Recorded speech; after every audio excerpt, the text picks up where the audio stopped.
There was the ancient web. Picture this. You're at a desk in 1995, staring at a beige monitor, a mouse with an actual rolling ball you had to clean. You click, connect to internet, and a robot that sounds like it's summoning demons starts dialing a landline. Every time you connect, the house phone became useless. If someone picked it up mid-connection, everything died instantly. You had to earn the internet. And when you finally got in, you entered AOL, the center of the early digital universe. Chat rooms felt like portals, teen hangouts, rock music groups, primitive RP fantasy worlds where people acted like wizards through text. Every conversation started with ASL, age, sex, location. That's how you found your tribe. And that "You've got mail" alert, that was dopamine before Silicon Valley learned how to weaponize it. Then there were GeoCities, blinking neon text, glitter backgrounds, pixel art buttons, MIDI music autoplay, and visitor counters proudly at 15 views. People built Sailor Moon fan pages, UFO conspiracy hubs, personal journals, random family photo galleries, anything they could imagine. No influencer culture, no content strategy. People built websites because creating something on the internet felt like magic. Downloading a single song took half an hour. Patience wasn't optional. It was baked into the experience. No algorithms tracking your behavior, no endless feeds. Pure, chaotic, unforgettable. 2. Web 1.0. After the ancient web came Web 1.0, where information lived. But still one-sided. You weren't here to post, you were here to look, learn, and leave quietly. Web 1.0 was a digital library. Pages were carved in static HTML. You didn't comment or share. Those words didn't exist online yet. You just stared at text and thought, wow, the future is crazy. Every site felt like a flyer on a digital corkboard. If you wanted new information, you manually hunted for it, link by link, hoping you didn't hit a 404 error, a digital cave collapse. Search engines? We had Ask Jeeves, the polite internet butler who barely understood anything. You typed, "Why is the sky blue?" and Jeeves would hand you a website selling toy kites. We respected it anyway. Yahoo Directory was the actual map. Hand-curated categories like sports, science, cool stuff, mystery. Forums existed, but they were quiet temples of knowledge. Conversations unfolded over days. If you replied too fast, people assumed you cared too much. Loading images was a ceremony. Pictures appeared slowly from top to bottom, like a digital Polaroid developing. If your connection hiccuped, you got a half-loaded face staring at you forever. Nightmare fuel and nostalgia. Then everything changed with the social revolution. Web 2.0. 3. Web 2.0. Websites stopped being billboards and became platforms. You could post, comment, upload, react, tag, chat, share, like, subscribe. For the first time, the internet didn't just show the world, it became the world. MySpace let you build a profile like a digital bedroom. Autoplay emo music, glitter backgrounds, your top 8 friends like a tiny political battlefield. Then Facebook, initially for college students only. You used your real name, real identity, real connections. Your wall became your broadcast channel. Your like became currency. And then YouTube. April 23, 2005. First upload, me at the zoo. 19 seconds of a co-founder talking awkwardly in front of elephants. One camcorder, one idea, and you could reach the planet. For the first time, famous people weren't chosen, they were uploaded. A teenager's bedroom video got more views than NBZC. That was the shift. Comments became culture. Forums evolved into Reddit. Status updates evolved into Twitter. Humor became memes. The internet stopped being a tool and became a stage, diary, marketplace, battlefield, and identity factory all at once. But there was one final tether to cut. The internet still lived mainly on your desktop. Not until June 29, 2007. 4. The mobile web. The first iPhone hit the world, and suddenly the internet traveled with you. Using Wi-Fi and slow 2G networks, people could check emails, browse Safari. Photos took forever to upload. Pages required pinching and scrolling. But behavior shifted overnight. You didn't go online, you carried it. A bus ride became an opportunity to check messages. A street corner, a chance to find a restaurant. The App Store launched in 2008, Instagram hit in 2010, and reached 1 million users in 2 months. Your phone wasn't just a tool. It was your camera, your social life, your identity. The internet didn't just fit in your pocket. It merged with your physical reality. 5. The corporate web. You typed a question into Google and results appeared instantly. You sent a message on Facebook and it reached your friend immediately. You ordered from Amazon and it arrived on time. To you, it just worked. What you didn't see was the massive corporate web running quietly behind the scenes. Google wasn't just a search box. Inside, engineers used Bigtable and MapReduce to organize billions of web pages across thousands of servers, processing petabytes of data to make searches feel instant. Facebook had private dashboards monitoring millions of accounts in real time. Amazon's corporate intranet coordinated warehouses, inventory, and shipping. When you clicked Buy Now, warehouse robots received instructions, shipping labels printed, delivery routes optimized, all within seconds. These aren't conspiracy networks, they're massive private infrastructure. Cities within cities, running on their own protocols. Netflix's content delivery systems, Uber's real-time dispatch, Spotify's recommendation algorithms, all corporate web. The internet you see in the storefront. The corporate web is the warehouse running 24/7 in the background. 6. Web 3.0. By the late 2000s, the internet felt complete, but some innovators asked, what if the internet could operate without central authorities? That idea became Web 3.0. In 2008, Satoshi Nakamoto introduced Bitcoin. For the first time, you could send money online without banks or governments as middlemen.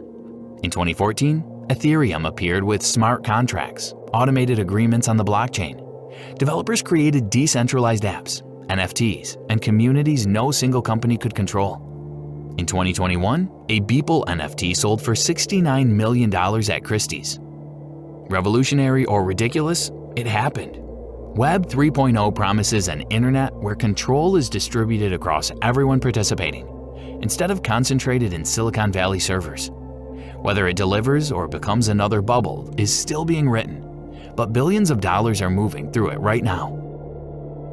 7. Deep Web. You're probably on the deep web right now. Checked your email today? Deep Web. Logged into your bank? Deep Web.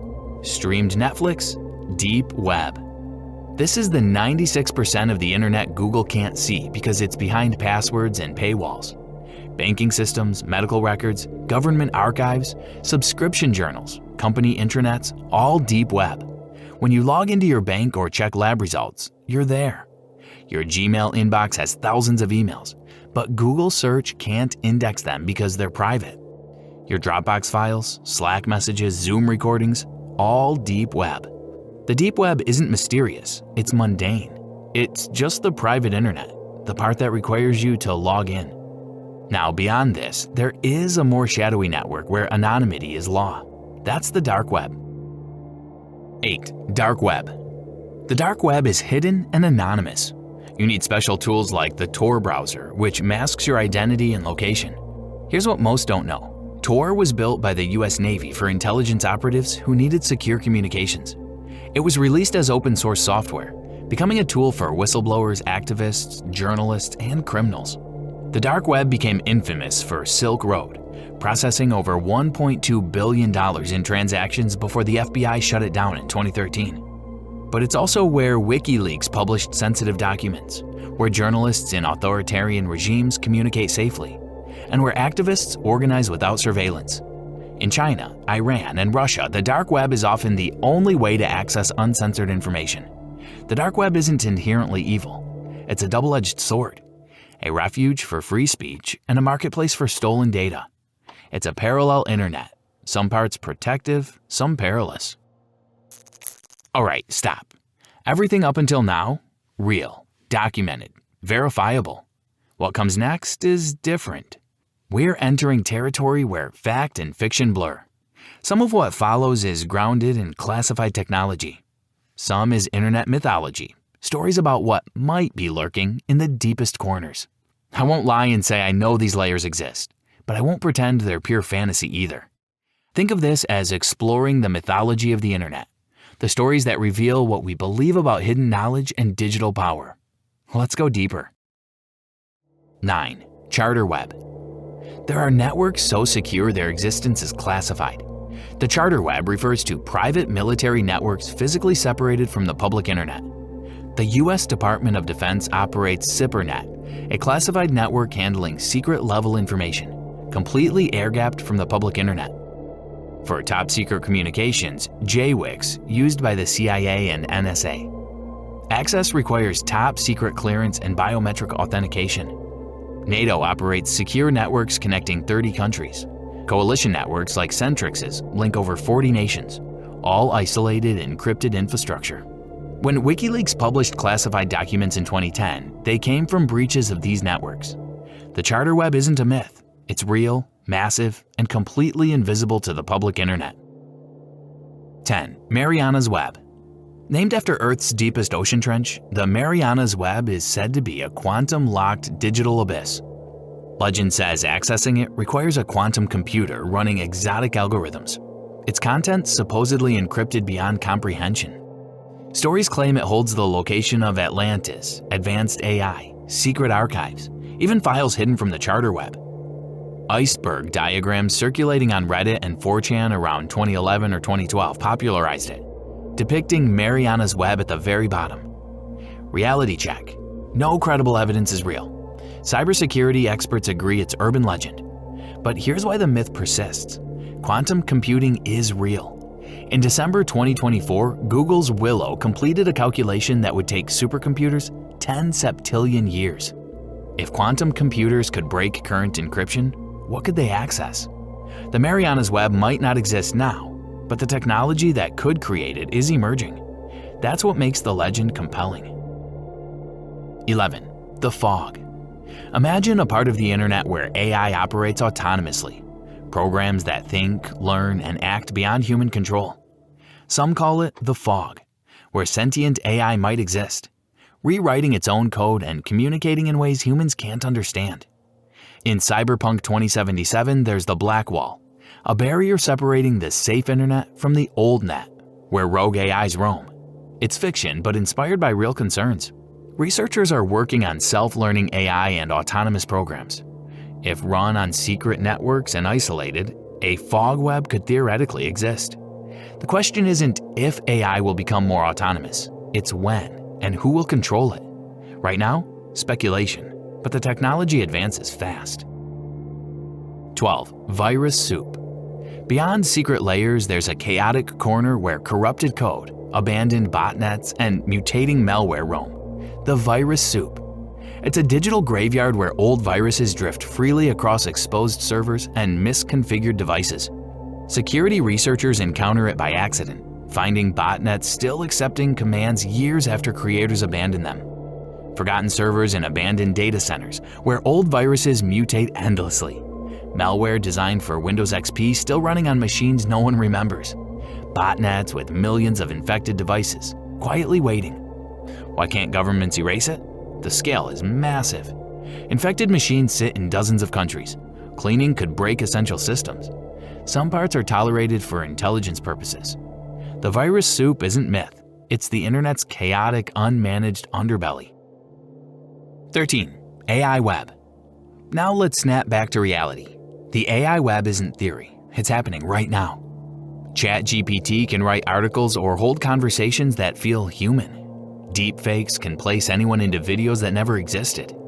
In 2023, researchers found over 15% of Twitter accounts were likely bots, posting content to manipulate trends and public opinion. AI-generated news articles are already published by major outlets, some labeled, some not. How do you know if what you read was written by human or machine? The AI web is already intertwined with the public web, but it raises big questions. How do we know what's real? Who's controlling this content? How much of our perception is shaped by unseen algorithms? The AI web represents a shift from static information to machine-generated reality. Humans are no longer the sole creators. 14. Quantum web. There's one more layer so futuristic it seems almost impossible. The quantum web. When you send a message today, it travels through servers with some risk of interception. Even encrypted messages can be hacked with enough time. Now imagine the quantum web.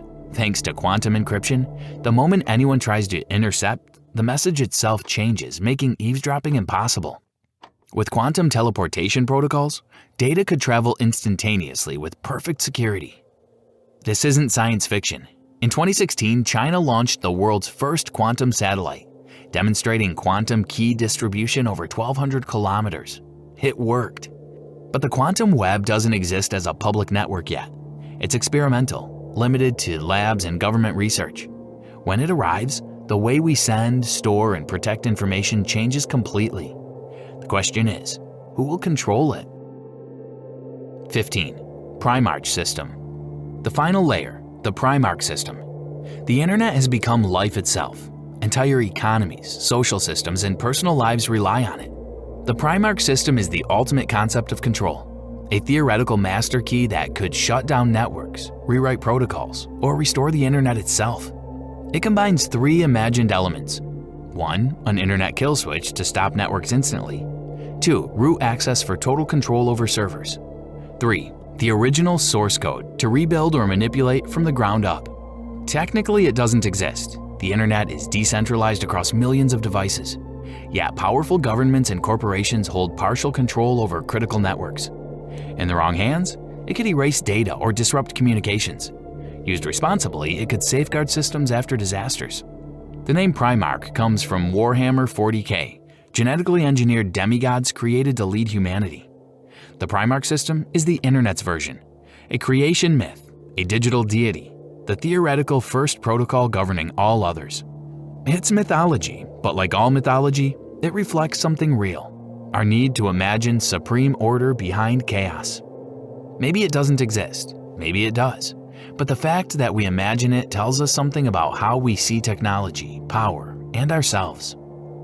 Each layer of the internet has its own story, but which one holds your memories? Was it the ancient web with dial-up sounds, or the first iPhone when the internet finally fit in your pocket? Let us know in the comments and subscribe so you don't miss more deep dives into the digital world.